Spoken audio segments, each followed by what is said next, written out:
श्री विष्णु पुराण प्रथम अंश चौथा अध्याय। ब्रह्मा जी की उत्पत्ति, वाराह भगवान द्वारा पृथ्वी का उद्धार और ब्रह्मा जी की लोक रचना। श्री मैत्रेय बोले, हे महामुने, कल्प के आदि में नारायणाख्य भगवान ब्रह्मा जी ने जिस प्रकार समस्त भूतों की रचना की वह आप वर्णन कीजिए। श्री पराशर जी बोले, प्रजापतियों के स्वामी नारायण स्वरूप भगवान ब्रह्मा जी ने जिस प्रकार प्रजा की सृष्टि की थी वह मुझसे सुनो। पिछले कल्प का अंत होने पर, रात्रि में सोकर उठने पर सत्व गुण के उद्रेक से युक्त भगवान ब्रह्मा जी ने संपूर्ण लोकों को शून्यमय देखा। वे भगवान नारायण पर हैं, अचिंत्य हैं, ब्रह्मा शिव आदि ईश्वरों के भी ईश्वर हैं, ब्रह्म स्वरूप हैं, अनादि हैं और सबकी उत्पत्ति के स्थान हैं। मनु आदि स्मृतकार उन ब्रह्म स्वरूप श्री नारायण देव के विषय में, जो इस जगत की उत्पत्ति और लय के स्थान है, ये श्लोक कहते हैं। ब्रह्म स्वरूपिणम देवम जगतः प्रभावाप्ययम आपो नारा इति प्रोक्ता आपो वै नरसूनवः। नर अर्थात पुरुष भगवान पुरुषोत्तम से उत्पन्न होने के कारण जल को नार कहते हैं। वह नार जल ही उनका प्रथम अयन अर्थात निवास स्थान है, इसलिए भगवान को नारायण कहा है। संपूर्ण जगत जलमय हो रहा था, इसलिए प्रजापति ब्रह्मा जी ने अनुमान से पृथ्वी को जल के भीतर जान उसे बाहर निकालने की इच्छा से एक दूसरा शरीर धारण किया। उन्होंने पूर्व कल्पों के आदि में जैसे मत्स्य कूर्म आदि रूप धारण किए थे, वैसे ही इस वाराह कल्प के आरंभ में वेद यज्ञमय वाराह शरीर ग्रहण किया और संपूर्ण जगत के स्थिति में तत्पर हो सबके अंतरात्मा और अविचल रूप वे परमात्मा प्रजापति ब्रह्मा जी, जो पृथ्वी को धारण करने वाले और अपने ही आश्रय से स्थित हैं, जनलोक स्थित सनकादि सिद्धेश्वरों से स्तुत किए जाते हुए जल में प्रविष्ट हुए। तब उन्हें पाताल लोक में आए देख देवी वसुंधरा अति भक्ति विनम्र हो उनकी स्तुति करने लगी। पृथ्वी बोली, हे शंख चक्र गदा पद्म धारण करने वाले कमल नयन भगवान, आपको नमस्कार है। आज आप इस पाताल तल से मेरा उद्धार कीजिए। पूर्व काल में आप ही से मैं उत्पन्न हुई थी। हे जनार्दन, पहले भी आप ही ने मेरा उद्धार किया था। और हे प्रभु, मेरे तथा आकाश आदि अन्य सब भूतों के भी आप ही उपादान कारण हैं। हे परमात्मा स्वरूप, आपको नमस्कार है। हे पुरुषात्मन, आपको नमस्कार है।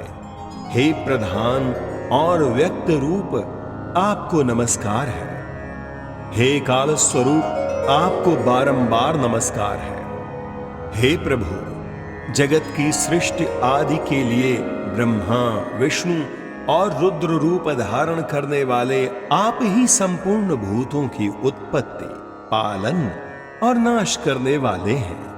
और जगत के एकारणों रूप हो जाने पर हे गोविंद, सबको भक्षण कर अंत में आप ही मनीषी जनों द्वारा चिंतित होते हुए जल में शयन करते हैं। हे प्रभु, आपका जो परतत्व है उसे तो कोई भी नहीं जानता, अतः आपका जो रूप अवतारों में प्रकट होता है उसी की देवगण पूजा करते हैं। आप पर ब्रह्म ही आराधना करके मुमुक्ष जन मुक्त होते हैं। भला वासुदेव की आराधना किए बिना कौन मोक्ष प्राप्त कर सकता है?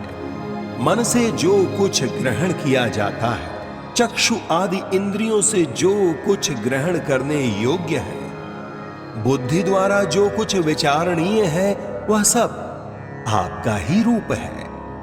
हे प्रभु, मैं आपका ही रूप हूं, आप ही के आश्रित हूं और आप ही के द्वारा रची गई हूं तथा आप ही की शरण में हूं। इसीलिए लोक में मुझे माधवी भी कहते हैं। हे संपूर्ण ज्ञानमय, हे स्थूलमय, हे अव्यय, आपकी जय हो।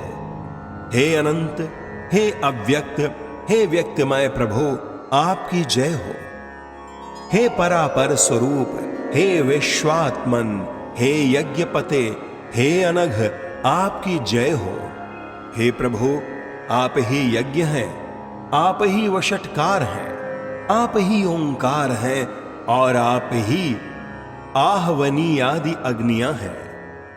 हे हरे, आप ही वेद, वेदांग और यज्ञ पुरुष हैं तथा सूर्य आदि ग्रह, तारे, नक्षत्र और संपूर्ण जगत भी आप ही हैं। हे पुरुषोत्तम, हे परमेश्वर, मूर्त, अमूर्त, दृश्य, अदृश्य तथा जो कुछ मैंने कहा है और जो नहीं कहा है, वह सब आप ही हैं। अतः आपको नमस्कार है, बारंबार नमस्कार है। श्री पराशर जी बोले, पृथ्वी द्वारा इस प्रकार स्तुति किए जाने पर सामस्वर ही जिनकी ध्वनि है, उन भगवान धरणीधर ने घर घर शब्द से गर्जना की। फिर विकसित कमल के समान नेत्रों वाले उन महावराह ने अपनी दाढ़ों से पृथ्वी को उठा लिया और वे कमल दल के समान श्याम तथा नीलाचल के सदृश विशालकाय भगवान रसातल से बाहर निकले। निकलते समय उनके मुख के श्वास से उछलते हुए जल ने जनलोक में रहने वाले महातेजस्वी और निष्पाप सनंदनादि मुनीश्वरों को भिगो दिया। जल बड़ा शब्द करता हुआ उनके खुरों से विदीर्ण हुए रसातल में नीचे की ओर जाने लगा और जनलोक में रहने वाले सिद्धगण उनके श्वास वायु से विक्षिप्त होकर इधर उधर भागने लगे। जिनकी कुक्षि जल में भीगी हुई है, वे महावराह जिस समय अपने वेदमय शरीर को कपाते हुए पृथ्वी को लेकर बाहर निकले, उस समय उनकी रोमावली में स्थित मुनिजन स्तुति करने लगे। उन निशंक और उन्नत दृष्टि वाले धराधर भगवान की जनलोक में रहने वाले सनंदनादि योगीश्वरों ने प्रसन्न चित्त से अति नम्रता पूर्वक सिर झुकाकर इस प्रकार स्तुति की। हे ब्रह्मादि ईश्वरों के भी परम ईश्वर, हे केशव, हे शंख गदाधर, हे खड्ग चक्रधारी प्रभु, आपकी जय हो।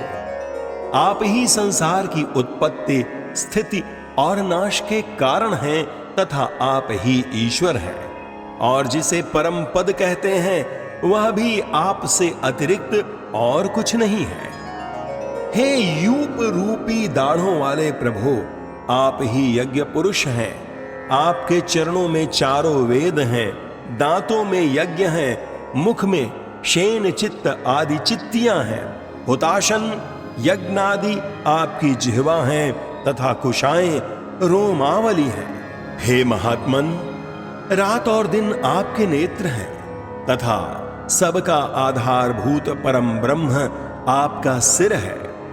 हे देव, वैष्णव आदि समस्त सूक्त आपके सटा कलाप हैं तथा समग्र हवि आपके प्राण हैं। हे प्रभु, स्तृक आपका तुंड अर्थात थूथनी है, सामस्वर धीर गंभीर शब्द है और प्रागवंश अर्थात यजमान गृह शरीर है तथा सत्र शरीर की संधियां हैं। हे देव, ईष्ट और पूर्त धर्म आपके कान हैं। हे नित्य स्वरूप भगवन, प्रसन्न होइए।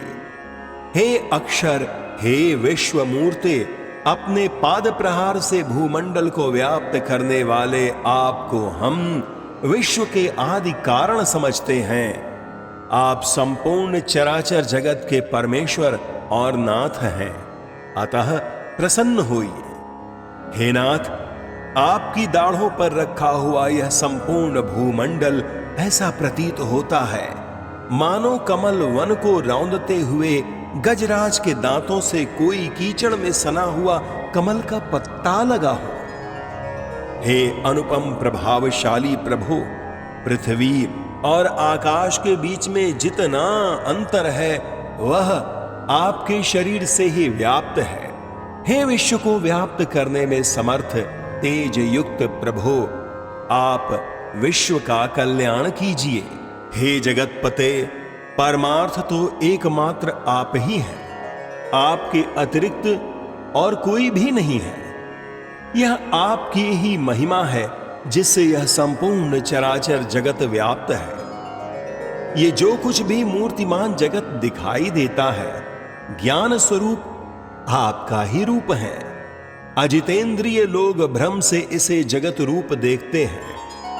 इस संपूर्ण ज्ञान स्वरूप जगत को बुद्धिहीन लोग अर्थ रूप देखते हैं, अतः वे निरंतर मोहमय संसार सागर में भटका करते हैं। हे परमेश्वर, जो लोग शुद्ध चित्त और विज्ञान वेत्ता हैं, वे इस संपूर्ण संसार को आपका ज्ञानात्मक स्वरूप ही देखते हैं। हे सर्वात्मन, प्रसन्न होइए।